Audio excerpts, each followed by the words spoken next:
না তোমাকে এগুলি বাবা দিছে। কি আনছে যে বাবা? Pizza burger.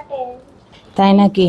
দে সাই আর আল্লাহ কি আননি বিকালের নাস্তা করছুম এখন আর কি দি ইউত কি আছে ইবি কি আবার হতে বাইরে দে max orange max Fanta fine এই ফান্টা নাই আমার পিৎজা। ওহো তোমার পিৎজা এগুলো কে আনছে যে তুমি তুমি কি আনছো? আমার সকল নিয়ে আমি গিয়ে আনছি।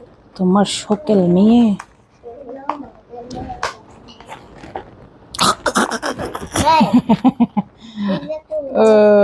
ওয়াও কি সুন্দর পিৎজা মাশাআল্লাহ চিজ আছে বেশি। তাই নাকি? হ্যাঁ সুন্দর তো। আর এটা কি দেখি দাঁড়াও শর্মা আমার বোনের আর আমার তো বই ও এই যে শর্মা তো ইনি বিকালের নাস্তা আর ধন্যবাদ।